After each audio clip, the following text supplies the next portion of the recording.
So what we have here is mass and terminal velocity. Whatever goes on the x-axis needs to be in the first column. I'm going to highlight my data. I'm going to go to Insert, Chart.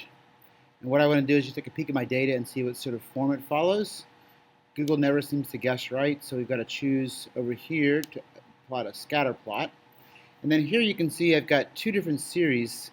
So Google has guessed wrong, and you can look here under the setup of the chart editor and you can see there's no x-axis. We just have two y-axes, which are called series.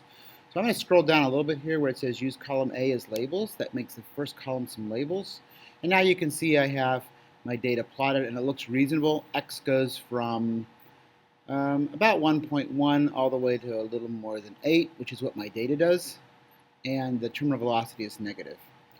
So what I want to do is go to Customize here, and I'm going to go to Horizontal Axis, and I want to take a peek at where the origin is. So I'm going to make the minimum 0 here, and that shows me that I'm not sure a straight line here is the best fit. It might be, but if it was a straight line, it would have an intercept somewhere around here, and that doesn't really make a whole lot of sense. So when we're trying to find proportional relationships, we're trying to get a proportional relationship, which means that y is proportional to x, which has an intercept of 0. So I'm gonna try to think about this as a square root. So imagine a square root function tracing out this pattern, and just see what that does. So I'm gonna delete my graph here. So I'm gonna copy my data right here, and I'm gonna paste it over next door.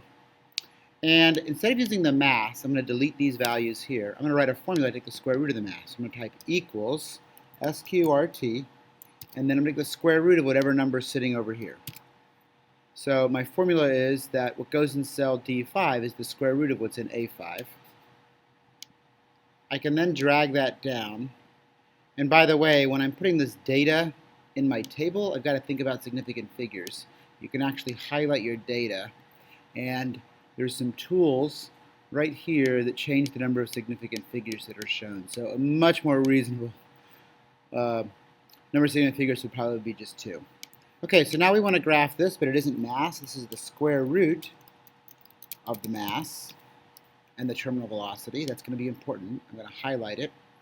I'm going to go to Insert, Chart, and again, Google gets the wrong one, so I'm going to scroll down to Scatter. Again, I have two series because they don't have an x-axis. It didn't choose to use the first column as the x-axis. So down here where it says column D is labels, column D is where my x-axis data is. And so now I have on the x-axis the square root of mass, and on the y-axis the terminal velocity. I'm going to go over here. I'm going to go to horizontal axis, and I'm going to scroll down a bit and make the minimum 0 so I can see the intercept. And now it looks like a straight line that goes through 0, 0 will be a much better model. There's still some variability in the data, but there's no curvature to the data, and that's what I'm after. So to finish this graph up, all the things you can do are right here under Customize. You guys are going to go to Chart and Axes Titles and make sure you put labels on your axes. I'm going to jump ahead to Series, scroll down here to Trend Line. That finds the best fit line, and it looks like it goes pretty close to 0, 0. Scrolling down a little bit more to Label, I'm going to choose Use Equation. And so here, the computer thinks the best fit line is the line y equals negative 0.93 times x. But I can't use y and x because our experiment has some context, so I'm going to change that. So it's 0.93 was the slope. So I usually just jot that down. And then under Label here, again, instead of saying use equation, I'm going to go to custom where I can type in what I want. And so for me, the best math model is that the terminal velocity, we'll call that maybe VT, equals 0.93 times the x-axis, which in this case was the square root of the mass. So you can see I've put my math model in and it shows up right here. I'm going to scroll down a little bit more and go to Legend. Under Legend, I'm going to put my math model inside my graph, and I'm going to make it a little bigger just so it kind of stands out. So the terminal velocity is graphed on the y-axis, and my best model is that the terminal velocity equals 0.93 times the square root of the mass, and you can see how that works there.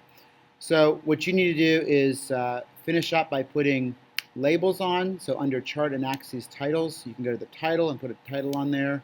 You can go to horizontal axis label. Remember, this is the square root, SQRT, of the mass. And that would be in grams to the power of 0.5. That's a goofy unit, but it's what it is. That's what it's measured in. And then on the vertical axis, we have the terminal velocity, which was measured in meters per second. And those labels show up there. And then this is the graph you want to use for your analysis, okay? So that's kind of a quick overview on how to do that.